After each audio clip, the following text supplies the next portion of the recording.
आज आज हम लोग पढ़ेंगे जीवाणु जनित रोग, बैक्टीरियल डिजीजेस। बैक्टीरियल डिजीजेज में सबसे पहले नंबर पे जो आता है वो आ गया आहार तथा जल में उपस्थित जीवाणुओं द्वारा उत्पन्न रोग तथा उनकी रोगाणु। कॉजेटिव एजेंट्स, इसके लिए एक ट्रिक है।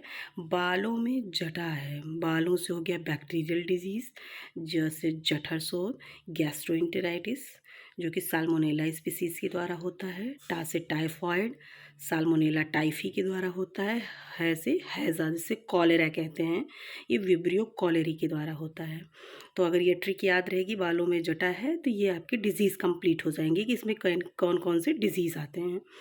वायु में उपस्थित वायुवाहित एयरबॉर्न जीवाणुओं द्वारा उत्पन्न रोग, इसके लिए जो ट्रिक है ये है काली रात में फतह करेंगे। अगर ये इतना आपको याद रहेगा, काली रात में फतह करेंगे, तो इससे इसकी डिजीज़ याद हो जाएंगी। काली से काली खांसी, पर्टोसिस या हुफिंग कफ जिसे कहते हैं, यह बॉर्डेतेल्ला पर्टोसिस के द्वारा होती है। रा से रोहिणी जिसे डिप्थीरिया कहते हैं, कॉर्नी बैक्टीरियम डिप्थीरी के द्वारा होता है।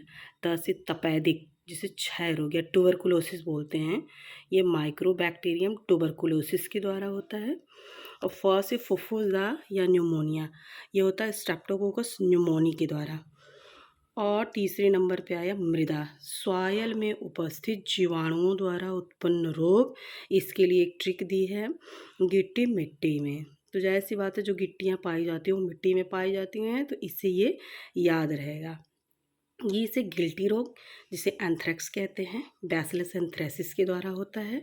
टी से टिटैनस, लॉक्सो डिजीज जिसे क्लोस्ट्रीडियम टिटानी के द्वारा होता है, इसका जो पॉजिटिव एजेंट है। और ऑर्थोपोडी जीवाणुओं द्वारा उत्पन्न रोग फोर्थ नंबर पे।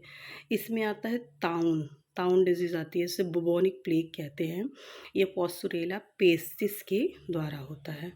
अब पाँचवें नंबर पे है संभोग द्वारा प्रसारित जीवाणुजनित रोग, उसका सम्मान। इतना अगर याद रहेगा तो इसमें ये पता होगा कि हाँ इसमें कौन कौन से डिजीजेस आती हैं। ऊ से उपदंत सिफिलिस जिसे ट्रैपोनीमा पैलिडम के द्वारा होता है।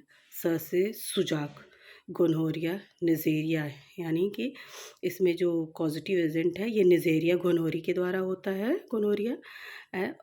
छठवें नंबर पे आ गया स्पर्श से होने वाले जीवाणु रोग, इसमें कुष्ठ रोग जिसे लैप्रोसी कहते हैं, और ये माइक्रोबैक्टीरियम लेपरी के द्वारा होता है। तो कुष्ठ स्पर्श से होगा, अगर ये याद रहेगा तो इसमें ये हो जाएगा कि हाँ ये टच से इफेक्ट होता है, टच करने से फैलता है, स्पर्श से होता है, तो कुष्ठ स्पर्श से होगा, इससे याद रहेगा। आइए आगे हम इसमें देखते हैं मानव के सामान्य विषाणु जनित रोग और उनके कारक। Common viral diseases of human and their causative agents, तो इसमें है वायरल डिजीजेस जो विषाणु जनित रोग, कॉजेटिव एजेंट रोग कारक, इसके लिए रिस्पॉन्सिबल जो होते हैं कारक वो हैं। तो वायरल हेपेटाइटिस के लिए हेपेटाइटिस एचबी वायरस होता है। डेंगू फीवर के लिए flavi ribo virus, dengue virus कहते हैं। येलो फीवर फ्लेवी वायरस के द्वारा होता है। चिकनगुनिया वायरस के द्वारा होता है। कॉमन कोल्ड राइनो वायरस के द्वारा होता है।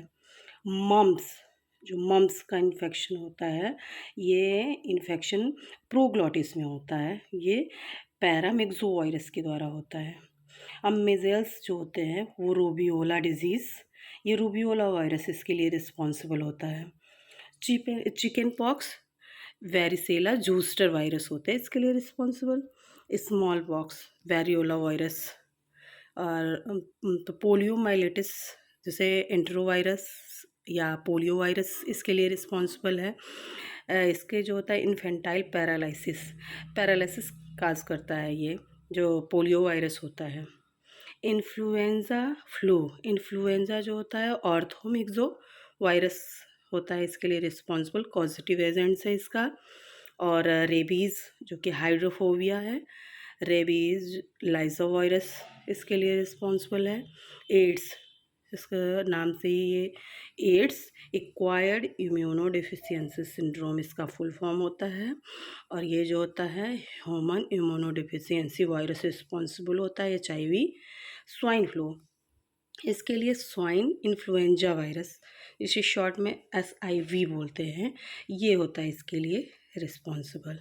और SARS सार्स, जिसको कहते हैं सीवियर एक्यूट रेस्पिरेटरी सिंड्रोम, तो ये होता है SARS corona virus. Corona virus जब जो अभी हाल में 3-4 साल पहले जो महामारी आई थी, जिसमें बहुत ज़्यादा जनधन का नुकसान भी हुआ था, जिससे पूरी दुनिया सफ़र करी है, पूरे वर्ल्ड में हाहाकार मच गया था, बहुत लोगों ने अपनी जान गंवाई इस वायरस के चलते। तो ये है सीवियर एक्यूट रेस्पिरेटरी सिंड्रोम। ये जो होता है सीधे हमारे रेस्पिरेशन सिस्टम पे अटैक करता है, ठीक है, रेस्पिरेटरी ट्रैक से संबंधित है ये इन्फेक्शन। और इससे इसके लिए सार्स कोरोना वायरस जिम्मेदार होते हैं, SARS severe acute respiratory syndrome के लिए। आइए और अब हम देखते हैं कुछ प्रोटोजोन जनित सामान्य मानव रोग, common human diseases cause by protozoan. तो इसमें रोग है पहला पायरिया। पायरिया जो है ये ट्राइकोमोनास टीनैक्स के द्वारा होता है, तथा एंटमीबा जिंजीवैलिस।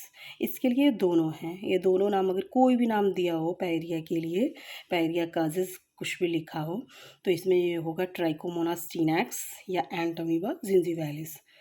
उसके बाद सेकंड नंबर पे आमातिसार दस्त, जिसको ट्राइकोमोनास होमिनिस, इसके लिए रिस्पॉन्सिबल होते हैं सुजाक ट्राइकोमोनास वेजाइनेलिस, इसके लिए रिस्पॉन्सिबल है कालाजार लिजमैनिया स्पीसीज़ है। निद्रा रोग, इसके लिए ट्रिपैनोसोमा स्पीसीज़ है। अमीबी पेचिस एंटमीबा हिस्टोलेटिका है, इसके लिए जो रिस्पॉन्सिबल है वो एंटमीबा हिस्टोलेटिका है।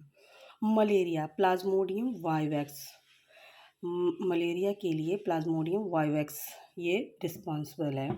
तो ये हो गए आपके कुछ प्रोटोजोन डिजीज़ेस।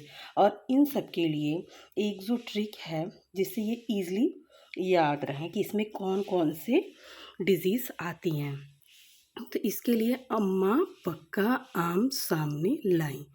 तो इसमें ये डिजीज़ कंप्लीट हो गई। अम्मा से आमातिसार, पक्का में पौ से पायरिया, का से कालाजार, आ से अमीबी पेचिस, इसमें आम में सामने में सा से सुजाक, म से मलेरिया, अने से निद्रा रोग। तो ये सभी डिजीज़ इसमें कंप्लीट हो गए। आगे के लिए और दूसरे वीडियो में